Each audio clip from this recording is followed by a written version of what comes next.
minutes, followed by 5 minutes for question and answer. I would like to invite the first speaker of the session, Mr. Gavin McCormack, a co-founder of Upschool.co, empowers students with real entrepreneurship skills. With over 20 years of Montessori-trained teaching experience, he is passionate about innovative education. As a Montessori Australia ambassador and a TEDx speaker, Gavin has built schools, authored books, and received recognition as a top educator. He is open to global collaborations to bring about positive change in education. Mr. Gavin.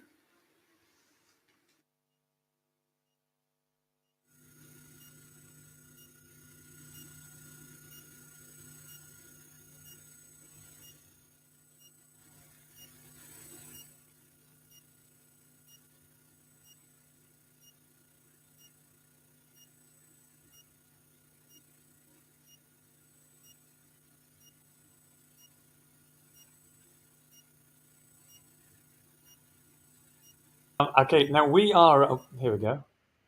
It's turned on your video, turned unmuted. Yes, here we go.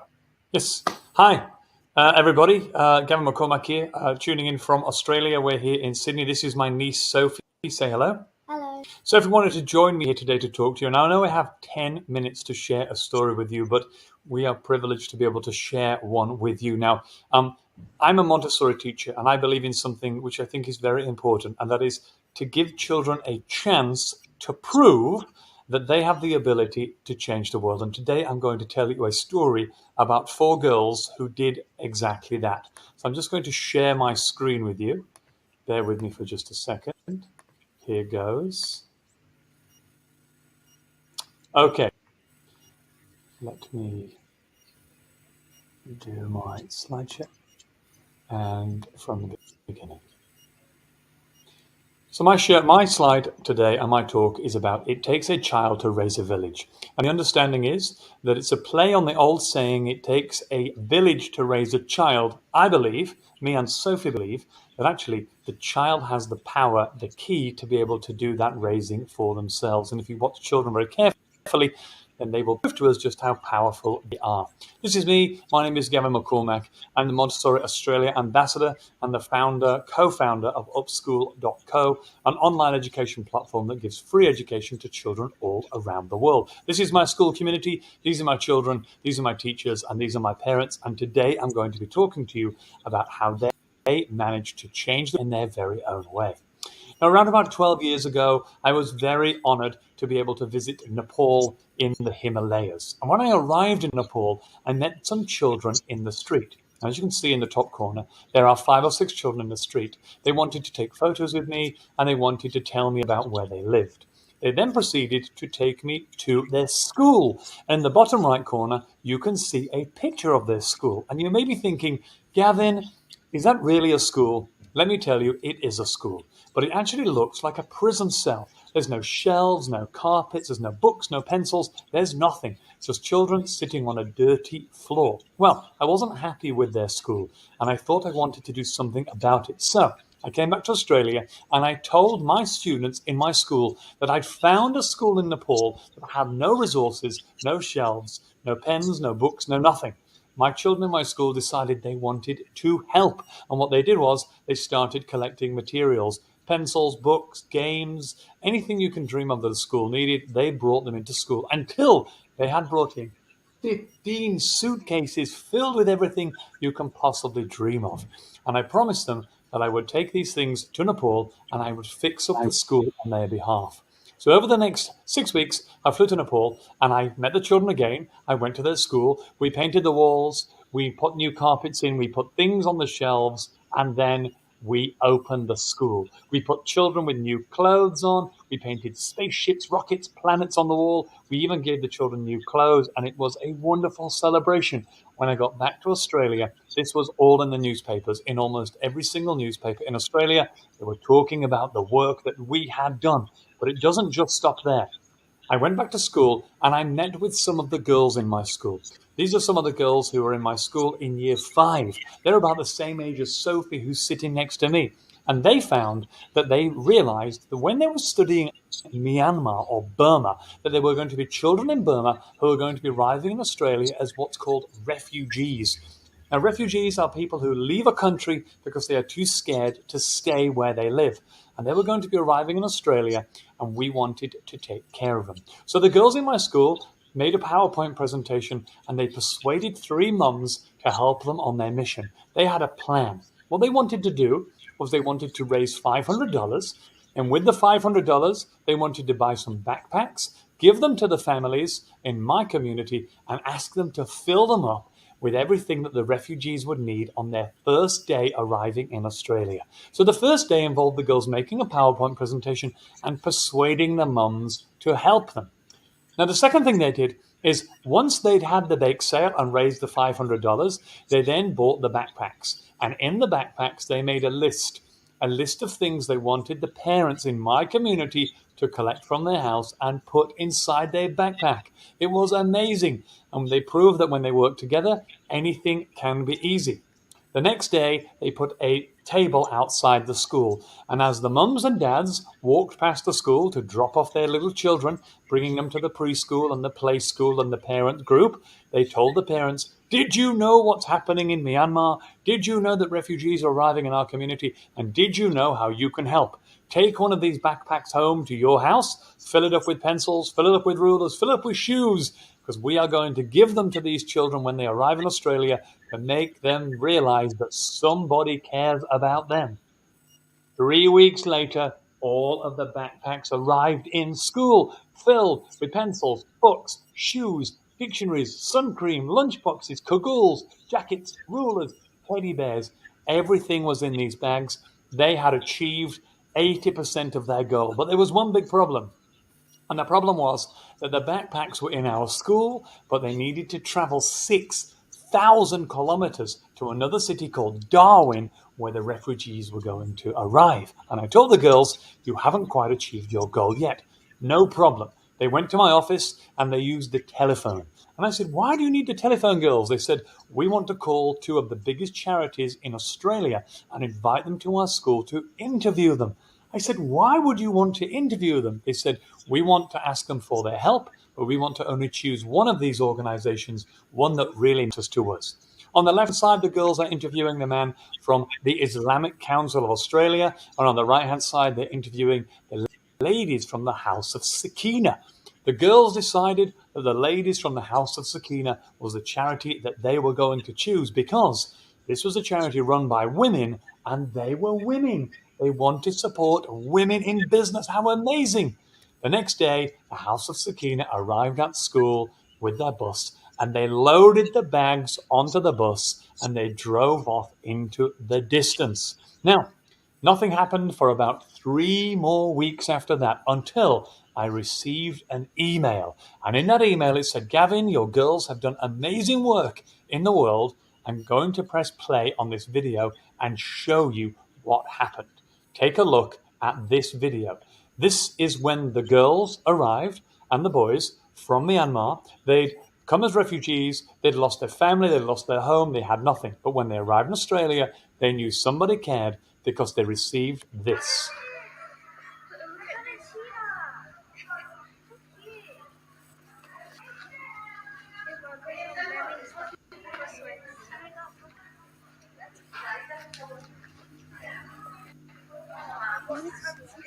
Sun cream, backpacks, lunch boxes, dictionaries, folders, cuddly toys, rulers, everything that you need for your first day when you arrive in a new country. Now, I called the girls into my office and I told them, "I've got a video to show you." And I played this video to them. And when I turned around, all of the girls were crying. I was crying too. It was very emotional. And one of the girls said, "Gavin, I want to do this again because this kind of work is the best kind of work we can possibly do." Not only did they do their schoolwork, but they also changed the world along the way. And I want to finish with this. If you like this kind of work, if you want to change the world through education, then on your screen you have a QR code. If you scan that QR code, then you will join my online online school where I have about 150,000 students, and you can join the work too. It's completely for free, and we can all do work just like this together. So, Upschool is its name. Scan the QR code, and you find me there as your teacher, and you might even find Sophie there too. And that is the end of my presentation. Thank you so much.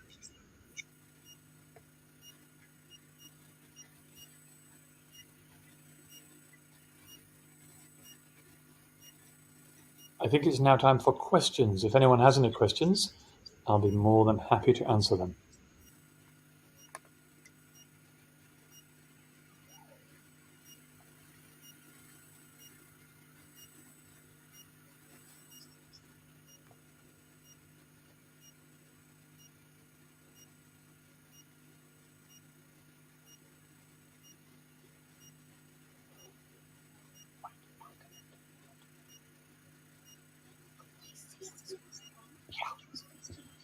Uh, Sir Gavin, Yes, hello. How are you? I really like the work that you do. Can you do the very same thing, the charity backpacks for the children of Gaza?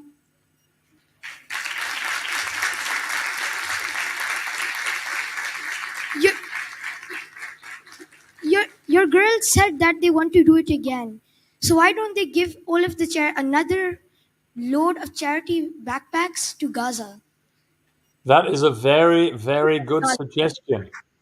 I like that suggestion. Yes. Let me try that. I will. I will try that. Thank you very much for that wonderful suggestion.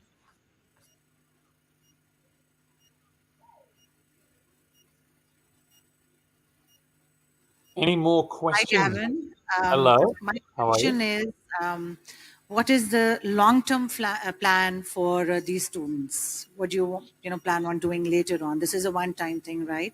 So, do you have something for them in long term? Well, these students have now graduated and left my school, in actual fact. So they were in grade six and they went off to high school. Now, when they graduated from year six going to high school, they made a speech. And in that speech, they'd previously wanted to become doctors or surgeons or work in a bank. But suddenly, they wanted to work for charity because they knew how good it was to do good in the world. And then all they wanted to do is do good. And therefore, we changed their mindset. I don't know what they're doing now. I'm sure they're very successful. But all I wanted them to be was to become good people and realize how good it feels when you help somebody else.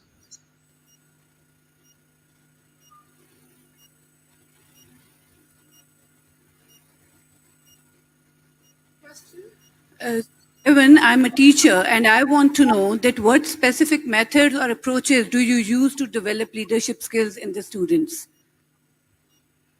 Well, one of the biggest things that I do is I use independence. So if you want children to be leaders, and we've got Sophie here as my niece, she's an amazing leader. I've seen her with her little brother and her little sister. And what you have to do is give them the independence and the choice to have their own agency, to make their own mistakes and to try new things.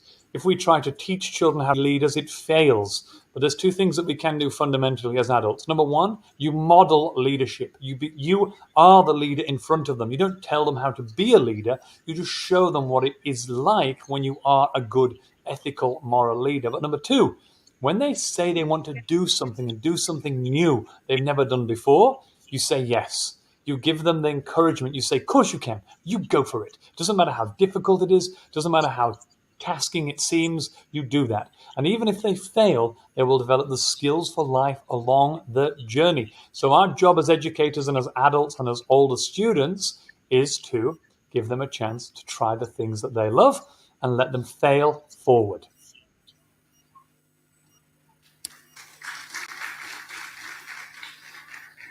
That was an amazing talk by Mr. Gavin.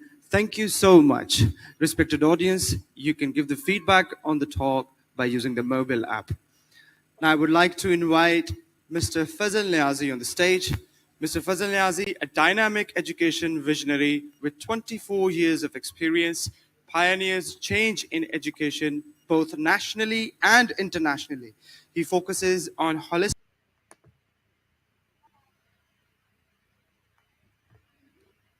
educational institutions to nurture students' overall well-being and preparing them for a rapidly changing world. Mr. Fazal Niazi. Thank you. In my session, I need a few volunteers to work with me. I need one leader of reading. Who is going to opt for this leadership role? Sir, thank you. Inkli clapping on chair. So there are three constants in life: change, choice, and the principles. Whatever you are, not because of the circumstances, but you are because of your choices. At the different stages of your life, what you choose bring you here. So these are the three constants in our lives. Change challenges of today, as an educator, the technology, need for whole child education, then effects of pandemic, learning loss, anxiety, depression, and teacher shortage, the quality of the teachers, and their motivation. By the way, I'm not a motivational speaker, because if you have a purpose in your life, then you don't need any motivation. If you are without purpose, you daily need external motivation. So have purpose in your life. And globalization. Now we are living in an interconnected world. I was watching a YouTube channel of a boy living in remote city of Bhavannagar, and he is doing excellent in terms of financially. So we are living now in a globally connected village. These are the top skills in demand for the next 10 years. The two are the digital literacy, live, work, learn, and navigate in the digital world, and data literacy, understand and use data. But the rest of the 8 are, I need your help if you help me to read all these. Critical thinking, Yeah. analyzing issues, emotional intelligence, empathy, control, and express emotions, creativity, ideas into reality. Number 6, collaboration, teamwork. Number 7, flexibility, deal with change. Number 8, leadership skills, bring out best in others. Number 9, time management. Number 10, curiosity and continuous learning. Continuous learning.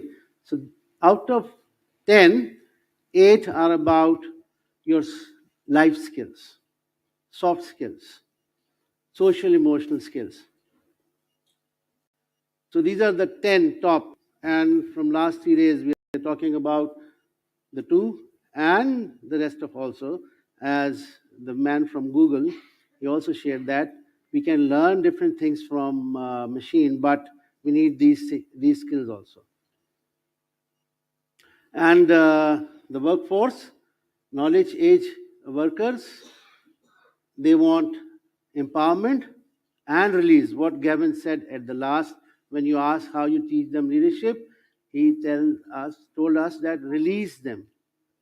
So today's generation, they want empowerment and then release to experiment. This is the data. This severe youth depression increased 28% over a 5-year period. Self-harm and suicidal ideation rate have more than doubled since 2008. 39% of adolescents will experience an anxiety disorder. These are the problems raised or arise by the way we teach. School play a critical role in promoting the health and safety of young people and helping them establish lifelong healthy behaviors. 26% fewer high-risk students develop anxiety disorders after SEL intervention. Social emotional learning interventions effectively lower rate of non-clinical anxiety and depression in students. And we listen that someone, jumped from 3rd floor. A student jumped from 3rd floor because of that anxiety. And this is done by World Health Organization. Two important global education imperatives: developing global competencies. All of you are from the education background, or teachers or principals, so we are doing this in the schools. And this is globally OECD PISA Global Competence Model, 4 dimensions. It's all about life skills. If you're from IB school is more focused on life skills. You water what you want to grow. What we are watering, you know. Either are we developing social emotional skills, or we are just number focused. Current education approaches focuses on heavily on academic performance, that many students will enter the global workforce without the life skill needed to navigate an increasingly complex and globally interconnected world. Most of the employers complain that what you produce is not, what we need. So there's a gap. They're unable to collaborate. They're unable to communicate well. They're unable to be a good team members. So, because when there is a competition, there's no love. If you want to grow love, help them to collaborate. If we keep them in competition, it means that they never, reach that point where they love and help others. Lacks purpose, failing. The present education system lacks purpose. The only purpose is to get a better job. Nothing else. So, well-being and learning, the goal of well-being is to develop people who are good at learning and good at life. It focuses on purpose, meaning, connectedness to others, and making a contribution beyond yourself. I skipped few of the fear defeat more people than any one thing in the world. And we keep them in a fear. We teach them under the influence of threat and reward. So the study tells us that the students in this age are with more cortisol levels as compared to any other time in the history because of this fear. And long-term impact of childhood mental health: poor mental health impact brain development. It impacts the brain development if we keep them in a fear.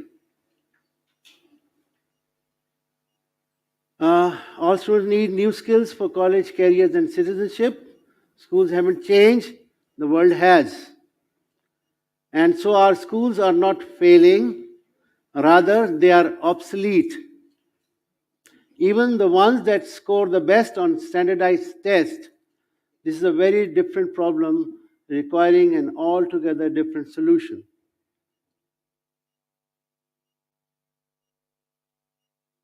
We call it leadership. Soft skills, it's a non-technical skill that describes how you work and interact with others. The teamwork, communication. Interpersonal skills, the ability to communicate or interact well with others, people, verbal and non-verbal communication, and listening, empathy. And psychological skills, a person's ability to deal effectively with the demands and challenges of everyday life, mental wellness and balance. Social emotional skills, self-awareness, understanding your emotions, and life skills. Career ready and life ready. Manage yourself and lead and inspire others.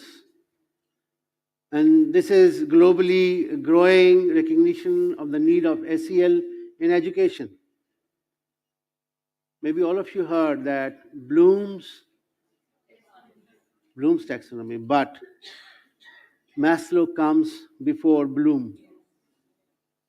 If we just keep working on Bloom and not the needs of a person as a human being, then the kind of people we produce will always competing with each other, and our society, display this very clearly on the road. So these are the organization, OECD, UNESCO, CASEL, they're working on, and they're recognizing this, as UNESCO said, that this is the very basic need of each child to be taught on social emotional learning. Through social emotional development, people acquire and apply the knowledge, attitude, and skills to understand an emotion and manage emotions, set and achieve positive goals, feel and show empathy for others, establish and maintain positive relationship, and make responsible decisions. Rethinking education, this is 2015 research done by UNESCO, and we need a holistic approach, more holistic assessments frameworks, and teachers should be encouraged to time up. Okay, thank you. Well, I'll finish and this on one video.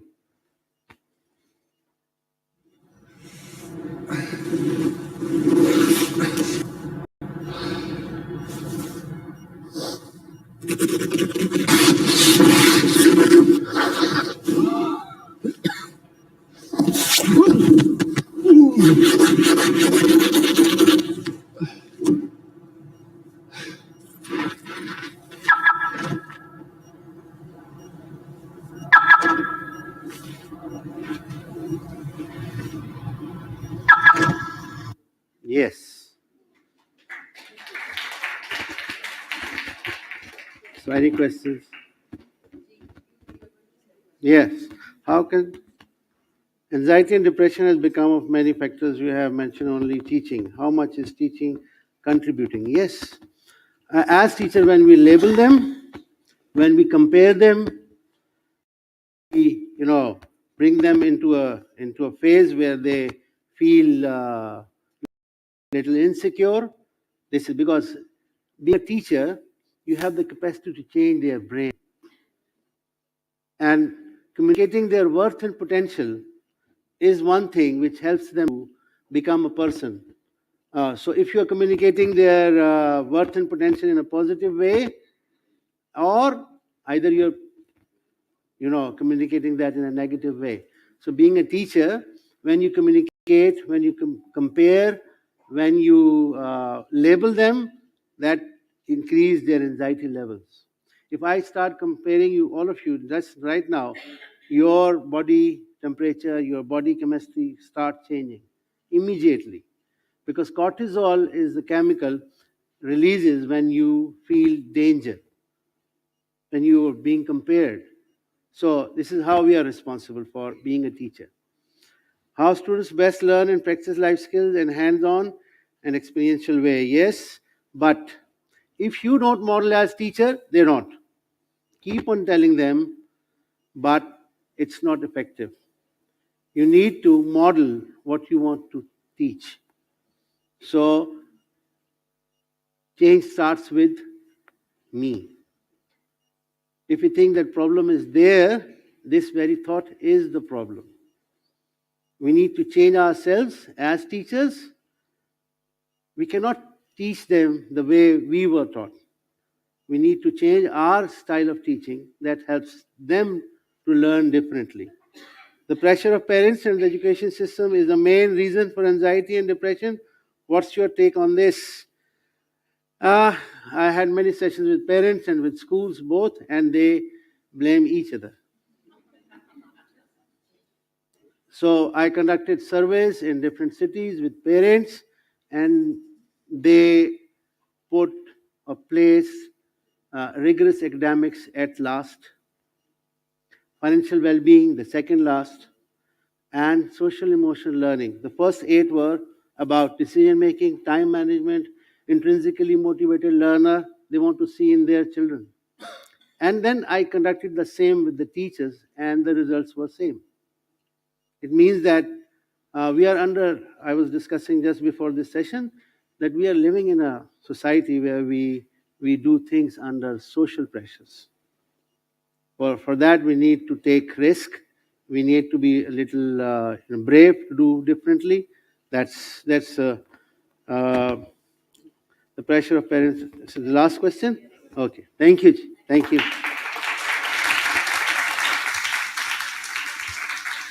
It was a very insightful talk by Mr. Fazal Niazi. Thank you very much. Dear audience, you can give your feedback using the mobile app. Now I would like to invite Dr. Fareed Panjwani on the stage. Dr. Fareed Panjwani is the Dean of the Institute for Educational Development, Aga Khan University.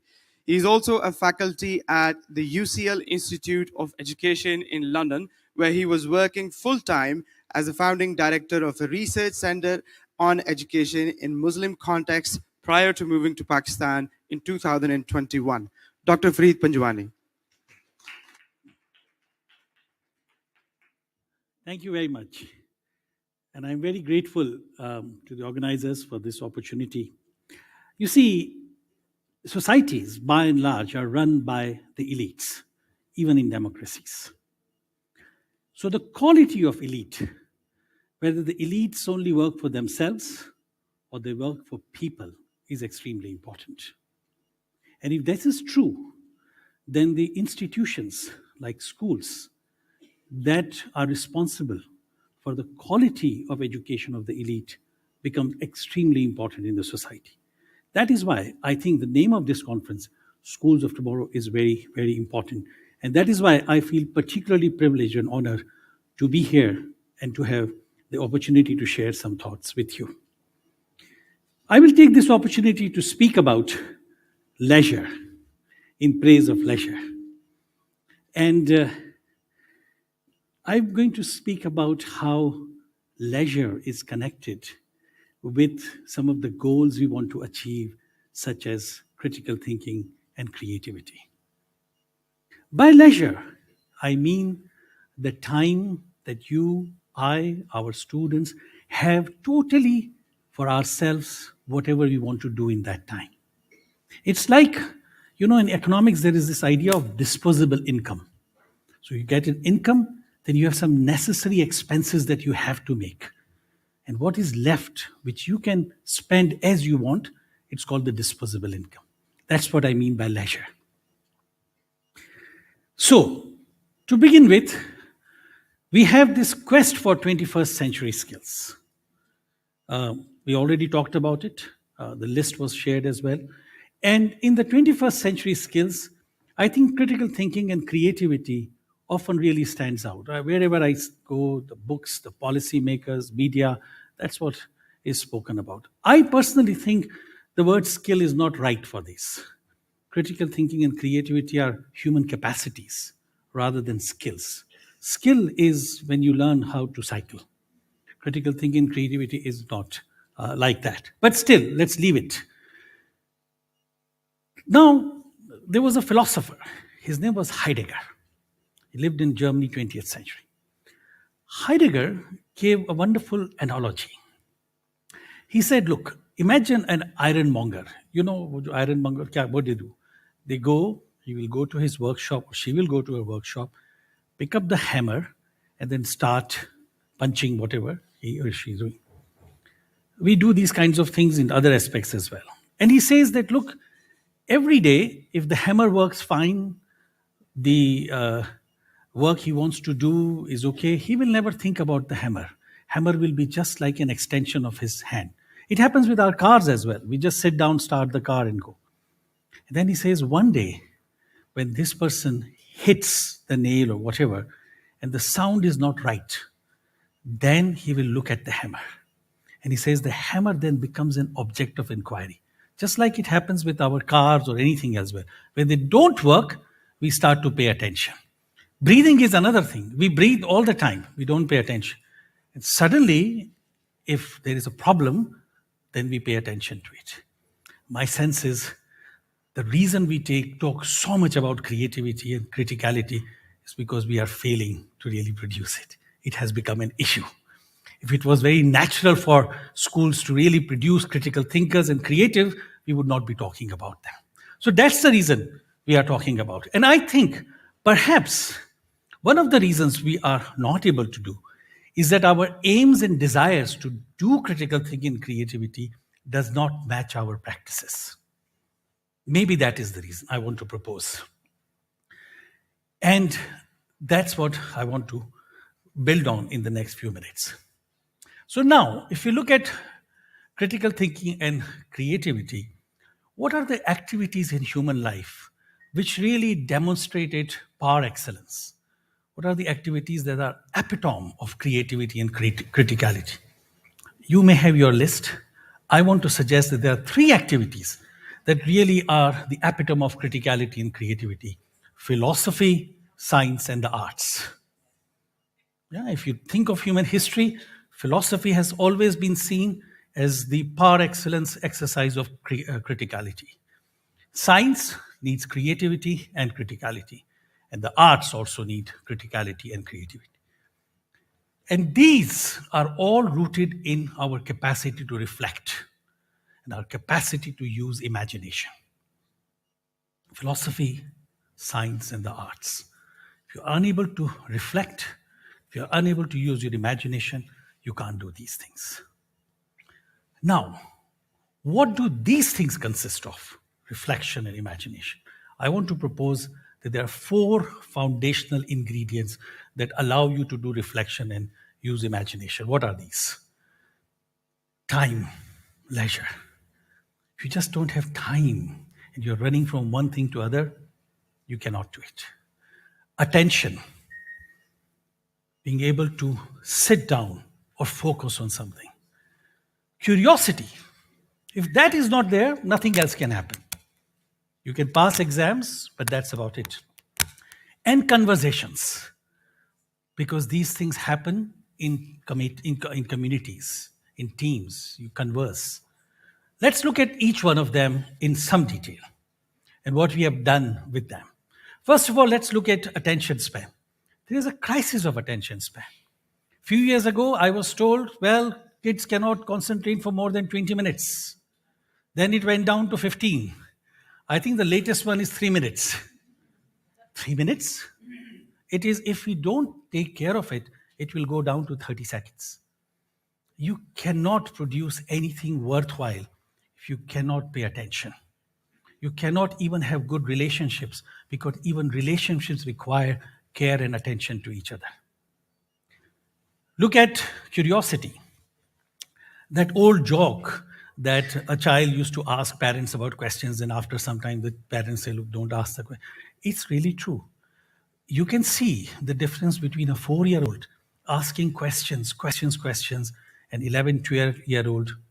The questions are dead. The questions are only important because they come in the assessment and examination. Our system kills curiosity. And perhaps we are the most busy generation in history. In my previous job, I suddenly noticed when I had a new assistant that all my appointments, if anybody wanted to meet me, the appointments that were given were 3 weeks, 4 weeks later. So I asked this person, why is that? I am available. And he said, no, sir, you are the director. You need to appear busy. Otherwise, it cannot work. I think it has become fashionable. It's a status symbol. Yaar, mere paas time nahi hai. You see?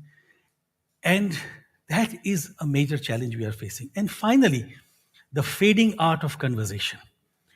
Social media, by creating social bubbles and by putting us in a situation where we are fighting publicly, makes it very difficult that we can hold conversations. We can contest, we can debate, but not converse. Conversation is a different thing. So, what do I propose? The more pedagogical ways of doing things and what can be done, I will reflect on if there are questions, but I think teachers in their context are the best to work out what to do and how to do. I wanted to just bring to your attention what is important, what needs to be done. So I want to propose a small model. We like creating models. And the model is TAC, T-A-C square. We like these kinds of things as well. What it means is that we need time to pay attention, time to pursue curiosity, and time to engage in conversations.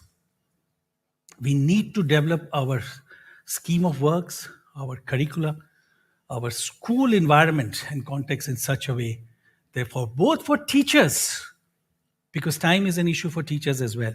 For teachers as well as for students, there is a time to pay attention, time to pursue curiosity, time to engage in conversations.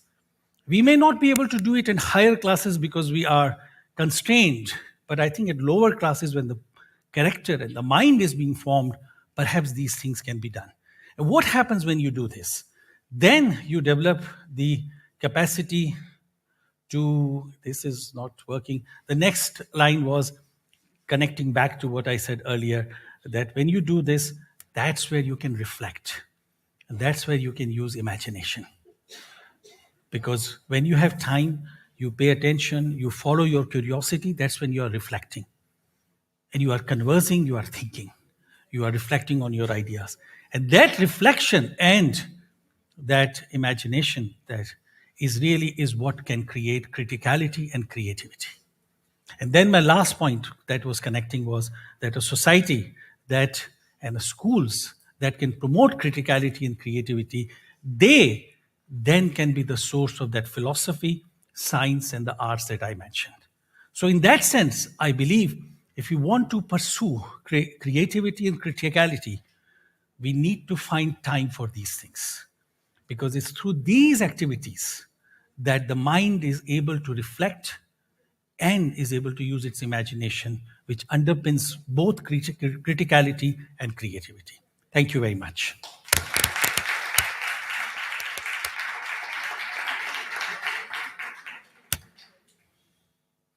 Can creativity of a child be increased or decreased by people around them, just the case as in time span? I think it can be. You know, research after research has shown that screen time matters, especially in early years. COVID came and that whole research had to be put aside because we then said, let's put. But I think chances again we have that we try and help the student. Because you see, the screen is actually, it seems constant, but it's actually constantly moving. The images are moving constant time. The mind is not able to concentrate, and that's what you learn. And it also makes the mind very passive because you are just getting the stimuli. You're not doing something. My first request, if you want to do that, is to minimize the screen time, at least till the age of 7, 8, 9, when the brain is in the early stages. Secondly, there are many activities that can be done from the beginning, certain crafts. You know, crafts, even when you do crochet or others, you need to pay attention to those things. When you make pottery, you need to pay attention. Good reading requires attention. So making sure that children have lots of opportunities for these things can nurture attention. Chess is a great way of building attention span. So it can be done, but we will have to go against the grain to some extent to be able to do that. Schools and teachers are just a hurdle to the creativity, including syllabus. This is a question. Creativity is hampered by the short-sightedness of parents and students to achieve grades. How do we change that? This is a difficult one. I actually sympathize with parents, and I sympathize with school as well, because what do you expect parents? They are thinking of long-term, especially parents, and most parents cannot leave enough for their children that they would say, even if you do nothing, you will be fine. Most parents want to ensure that their children have good jobs. Our economic system is such that if you don't have money, you will not be able to pay for your healthcare, you will not be able to pay for your children's education. There are serious threats. Our economic system works on fear. And it's that fear that forces the education system to then take that fear on and then work on that. Because our education system is under the shadow of economics, this problem comes in. Now again, I think higher grades may be difficult, but schools can try that until class 8, class 7, class 6, to try and minimize these influences. You were telling me, sir, that in your school, you don't have any exams until class 8. We can try those kinds of things. So I think there are limits, and I would not blame parents. All of us perhaps are parents as well in our own capacities. And until we have a welfare state economic system, which takes care of old age, which takes care of health system, which takes care through taxation and public money, you are always going to find excessive competition, and that competition will trickle down to schools as well. So we do what we can, but I think we also need to criticize the larger economic system that has created this kind of world. That's about it, or? Schools and teachers are just a hurdle to the creativity, including syllabus and grades and all the subjects we teach in this school. Your take on this? Well, you see, we have what we have. The creativity is to find ways around it. Yeah. And I think a teacher can do a lot, because at the end of the day, it's the teacher and the student in the class. There is a book, and if it's not a book, it should be written, called The Subversive Teacher. That how the teacher can go against the pressures. I think one of the things that we can do is really look. These schools that you come from may be different, but many schools that I have seen, the way they teach literature, as an example, I will use, is simply that you read the story, and you have certain questions that are asked. Literature is a very powerful way that after every two sentences you can pause and you can raise big questions. You can nurture students' creativity and criticality through that. If you take literature from that point of view and not from the point of view, great literature is great philosophy and great anthropology. And that is a resource that is available. And I think we can do this if we see our role as not simply becoming subdued to the system, but sometimes also challenging the system in our own ways. Thank you very much. That was a great talk by Dr. Fareed Panjwani. Thank you very much, Dr. Fareed. Dear audience, you can give your feedback by using the mobile app. Thank you very much.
अब मेरा बिल्कुल ही disconnect है।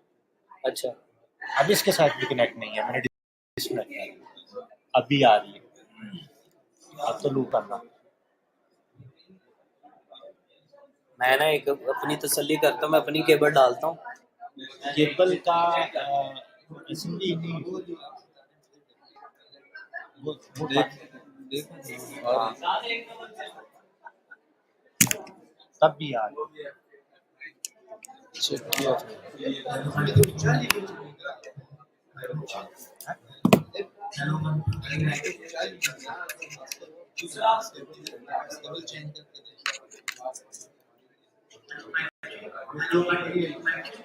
अभी यहाँ से सारा system ही disconnect वो कर दिया।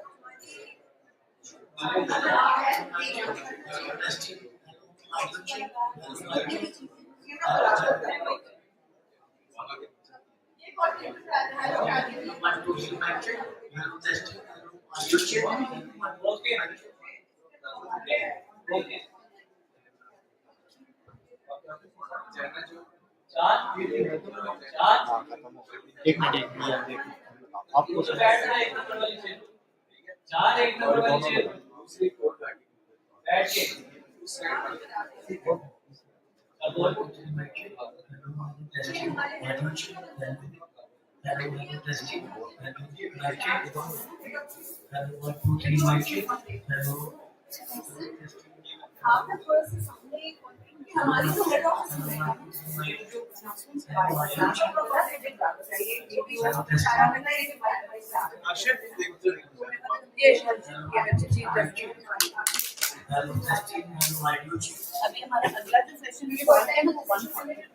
वालेकुम सलाम।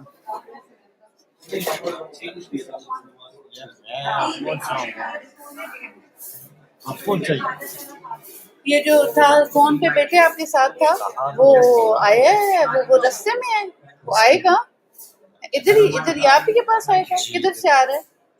और लाहौर या पिंडी?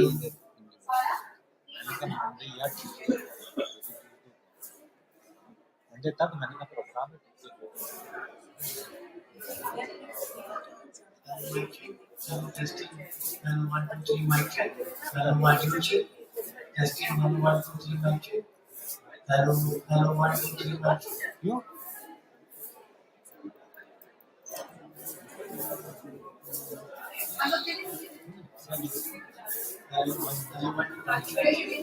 Hello, testing. 1, 2, 3, mic check. Hello, 1, 2, 3. Hello, 1, 2, 3, mic check. Hello, testing. Hello, mic check. Hello, 1, 2, 3, mic check. Hello, testing. बाबा जी को Hello, 1, 2, 3, mic check. स्क्रीन उतरने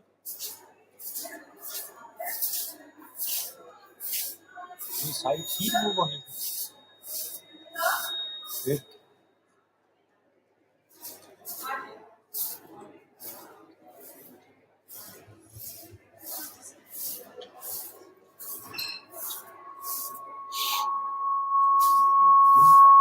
जब करनी थी तो उन्होंने बाद ही काबिल की करवाई नहीं ये मार देते हैं ये रहा Hello, 1, 2, 3, mic check. Hello, test. नाला ले दे नाला ले Mic check. Hello, testing. Hello, audio check. 1, 2, 3, mic check. Hello, testing. Hello, testing. 1, 2, 3, mic check. Hello, 1, 2, 3, mic check. Hello, testing. Hello, testing, mic check. Hello, 1, 2, 3, mic check. मैं आ गया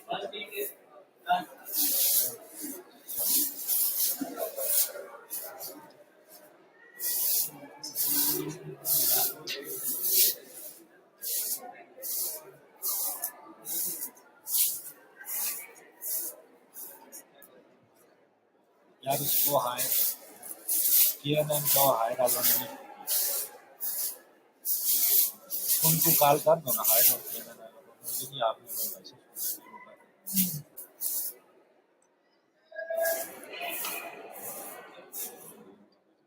बताया तो चलो आप उसको कर दो, हायर वाले को, ट्रेनर वाले को कर दो, सब भी आपने प्रोडक्ट की तो कैंडिडेट शुरू करते हैं हमारा बोलो तो ठीक है।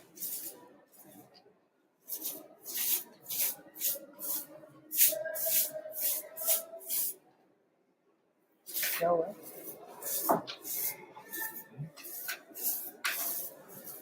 आ रही है? अब खत्म हो गया अभी किस लैपटॉप में? अभी इसमें लगाई किसी और में लगाई?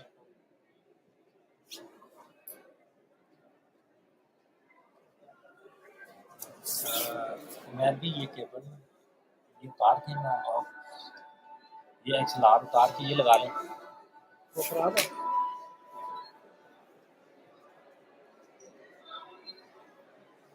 बस ठीक है आप दोबारा एक मिनट बैठ के रुकना अभी। हाँ अभी वो वापस दोबारा लगा दें अभी पहले वाली अब बंद होगी वहां से उतार दी मैंने इस वजह से अच्छा नहीं हाँ ठीक है अब ये वाली लगा दें ये जो भी नई वाली हाँ अरे असेंबली आपका नहीं है issue sir Rizwan Ali express news assembly ये आपका इशू नहीं है इसका उधर का इशू नहीं है ये इधर का मान ले मेरी बात किस तरह मैं समझा नहीं क्योंकि हमारी ऑक्स जैसे ही उतरती है ना तो मामला क्लियर हो जाता है तो फिर उतार के रखते हैं फिर जब चाहिए होगी तभी तब लगाएं भैया प्ले करना है इस पे कुछ फिर ये दोबारा पहले वाली लगा दो हाँ नहीं एक मिनट वही लगेगी अभी यही लगा के रखें अभी उधर से लगाते हैं तो फिर लगा देंगे आप कुछ भी प्ले करते हैं यार कुछ भी प्ले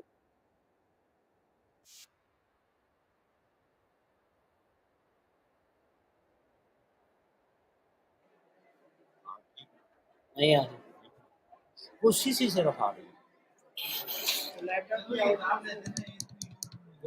ये यहाँ पे ये कन्वर्टर लीकेज कर रहा है ये कन्वर्टर लीकेज कर रहा है नहीं ये उनका आ रहा है ना इसके अंदर मैंने इधर से भी रिमूव करके देख लिया अच्छा तब भी आती है अच्छा मैंने इसको भी रिमूव करके देखा इसको देखकर करके देख लिया वो सिर्फ जैसे वो जाती है उनकी ऑक्स उतरती है जाती है जैसी ऑक्स लगती है चलेगा फिर उसको उतार के रखें रखें बस फिर जब क्या नाम है ये उतार दे ये वाली मैं भी वही वाली पुरानी लगा वो सिर्फ ना क्योंकि यहाँ से मैंने सारा डिस्कनेक्ट करके देख लिया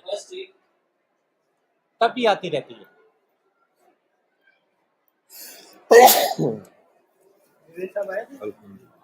पर्टिकुलर